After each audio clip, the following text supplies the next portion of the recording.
Doctor Paul clinic आपके बालों और त्वचा की समस्या के लिए सबसे अच्छा समाधान प्रदान करता है। हेयर ट्रांसप्लांट, बालों का झड़ना और त्वचा की समस्याओं का बेहतर इलाज कराना चाहते हैं तो चले आइए डॉक्टर पॉल क्लिनिक। पता है फर्स्ट फ्लोर फजल इमाम complex near Patna central mall. अधिक जानकारी के लिए अभी कॉल करें। नमस्कार, स्वागत है आपका न्यूज़ इंडिया तक पर। मेरा नाम है फ़हीम खान। इस वक्त हम पटना में हैं और आपको बता दें कि पटना को पूरी तरह से भगवा रंग से यानी भारतीय जनता पार्टी के कमल से सजा दिया गया था। यानी 30 और 31 जुलाई का जो दिन था वो पटना में पूरी तरह से भाजपा कार्यकर्ताओं से भरा दिख रहा था। आपको बता दें कि 30 जुलाई को भारतीय जनता पार्टी के राष्ट्रीय अध्यक्ष का आगमन हुआ, रोड शो हुआ और रोड शो के बाद जब वो पटना विश्वविद्यालय पहुंचे तो वहाँ के जो छात्र हैं उन्होंने विरोध प्रदर्शन किया और गो बैक का नारा लगाने लगे। खैर, आज जो है कि 31 तारीख को भी देखने को मिला कि अमित शाह जो है केंद्रीय गृह मंत्री, उनका भी आगमन पटना में हुआ और भाजपा कार्यालय पे एक बैठक की गई। उसमें क्या कुछ अहम मुद्दे पे बातचीत हुई है, इस पे खास बातचीत करने के लिए हमारे साथ भारतीय जनता पार्टी के नेता और आपको बताएं कि बिहार अल्पसंख्यक मोर्चा के उपाध्यक्ष हैं माज अरफी साहब। सबसे पहले आपका बहुत बहुत स्वागत है। बहुत बहुत शुक्रिया न्यूज़ इंडिया तक का। और आपने जो सवाल किया है पटना विश्वविद्यालय का, तो मैं पटना विश्वविद्यालय का पूर्व छात्र नेता रहा हूँ और जो कल घटना घटी वो नहीं होनी चाहिए। क्योंकि देखिए, कोई अतिथि आपके घर आता है तो मेहमान नवाजी, अतिथि देवो भव, मेहमान नवाजी करना हर इंसान का फ़र्ज़ होता है। अरफी जी, मेहमान नवाजी करना ज़रूरी है, लेकिन उन छात्रों को ठगने का जो काम कर रही है सरकार, ऐसे छात्र कहते हैं कि कई बार हम लोगों ने आवाज़ उठाया, आश्वासन केवल मिलता है लेकिन उस पर काम नहीं होता है। देखिए, हर पार्टी का अपना अपना मौजू होता है। हम भी छात्र लीडर रहे हैं। हम लोग का भी जब हमारी सरकार केंद्र में नहीं थी तो हम लोग भी केंद्रीय विश्वविद्यालय की मांग करते थे और हमेशा आंदोलन भी किए हैं।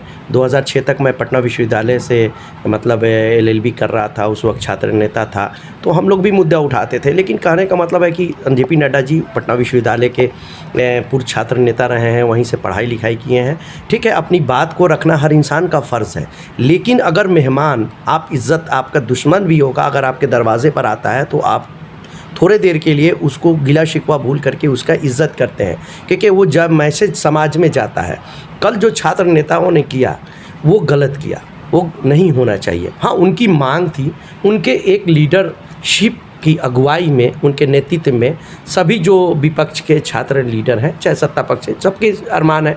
मेरा भी अरमान है कि पटना विश्वविद्यालय केंद्रीय विश्वविद्यालय बने, लेकिन उसका कुछ प्रोटोकॉल होता है केंद्रीय विश्वविद्यालय का, क्योंकि पटना विश्वविद्यालय बहुत पुराना है, जगह की कमी है, उसके लिए बहुत सारे इंफ्रास्ट्रक्चर की ज़रूरत पड़ती है। तो वो सब कमियों को देख करके, जिसके वजह से ये सरकार का 3 बार 4 बार प्रपोजल गया। माननीय मुख्यमंत्री जी नीतीश कुमार जी का भी ये अरमान था, क्योंकि वहाँ से पढ़े हुए हैं। सुशील मोदी जी का भी अरमान है कि केंद्रीय विश्वविद्यालय बन जाए। रविशंकर जी भी वहाँ से पढ़े हुए हैं। तो ऐसा नहीं है कि सब लोग चाहता है। बिहार की आज सड़कें बन गई हैं तो तरक्की तो सबका हुआ, बिजली 24 घंटा मिल रहा है। तो आखिर एजुकेशन के लिए केंद्रीय विश्वविद्यालय में क्या? आपको यहीं रोकते हैं। 2006 तक आपका ताल्लुक बना रहा, राजनीति करते रहे। उस वक्त आपने भी आंदोलन किया, सरकार आपकी नहीं थी। केंद्र में आपकी सरकार है और यहाँ गठबंधन हो करके यानी कि NDA की सरकार है।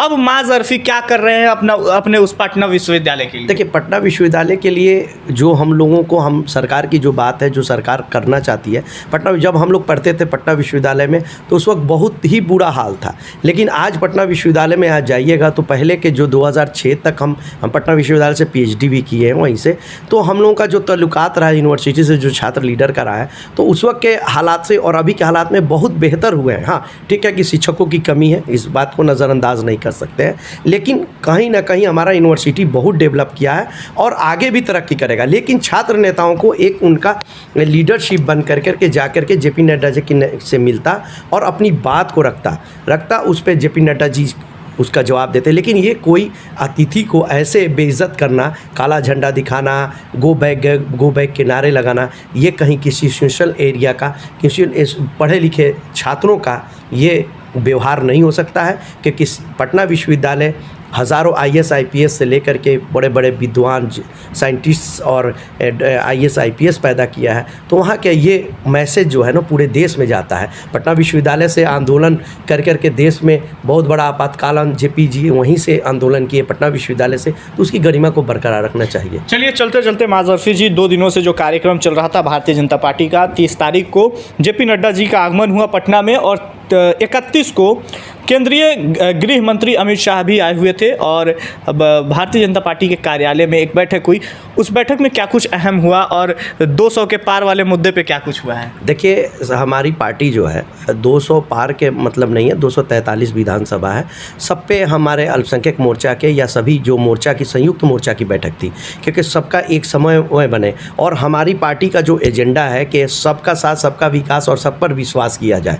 कुछ घटनाएं हो जाती हैं जिससे कि कुछ संप्रदाय कुछ तकलीफ़ हो जाती है, लेकिन आज आपने देखा सुबह में झांकी में कि सभी धर्म सभी मज़हब के लोगों ने जिस तरह आज पटना के सड़कों पे अपना एकता दिखाया, इससे पूरे देश और दुनिया में मैसेज जा रहा है कि भारतीय जनता पार्टी सबका साथ सबका विकास और सबका विश्वास रखती है और भारतीय जनता पार्टी पर सबको विश्वास करना चाहिए। आज भारतीय जनता पार्टी के सरकार में सबकी तरक्की हो रही है। ऐसा नहीं है कि सिर्फ हिंदुओं का तरक्की हो रहा है, मुस्लिम का भी हो रहा है, सिख का भी, ईसाई हो रहा है। जैसा कि आपने वीडियो आप देखा है, सुबह में कार्यक्रम में आप थे, आपने देखा कि किस तरह सभी सरदार जी लोग, चाहे मुस्लिम समाज के लोग या बौद्धिस्ट लोग, क्रिश्चियन लोग, सब लोग इसमें संयुक्त, क्योंकि भारतीय जनता पार्टी के ये संस्कार है, वो अपनी एकता दिखाना चाहती है। और जो आज बैठक हुई है, कल भी बैठक जो हुई है, इस पर यह निर्णय हुआ है कि पार्टी का जो विस्तार हो और ज़्यादा से ज़्यादा हम लोग भारतीय जनता पार्टी का मैसेज अपने अपने समाज तक, जो जैसे अल्पसंख्यक मोर्चा के हम लोग कार्यकर्ता हैं, तो हम लोग अल्पसंख्यक समाज को कैसे डेवलप करें, कैसे भारतीय जनता पार्टी में अपना विश्वास दिलाएं कि वो हमसे ज़्यादा से ज़्यादा जुड़ सकें। इसी विस्तार के साथ हम आगामी कार्यक्रम में हमको ये टास्क दिया गया है, जो हमने टास्क किया था उसको बताया गया, बाकी आगे जो टास्क दिया गया उस पर हम लोग कार्य करेंगे और अपनी पार्टी की तरक्की के लिए और अपने ख़ास करके मुस्लिम समाज को कैसे जोड़े, इसके लिए हम लोग आगे की कार्रवाई करें। चलिए, बहुत बहुत शुक्रिया। तो ये हमारे साथ माजरफी साहब थे, जो कि भारतीय जनता पार्टी के बिहार की अल्पसंख्यक मोर्चा के उपाध्यक्ष हैं, पूर्व छात्र नेता भी रहे पटना विश्वविद्यालय के। कल जो पटना विश्वविद्यालय में हुआ, यानी 30 तारीख को जो पटना विश्वविद्यालय में हुआ, काला झंडा जो दिखाया गया राष्ट्रीय अध्यक्ष JP नड्डा जी को, उस पर भी इन्होंने अपनी बात रखी है। खैर, आगे ऐसी तमाम खबरें दिखाएंगे। बने रहिए न्यूज़ इंडिया तक के साथ। कैमरा पर्सन तौसीक के साथ फ़हीम खान, न्यूज़ इंडिया तक, पटना।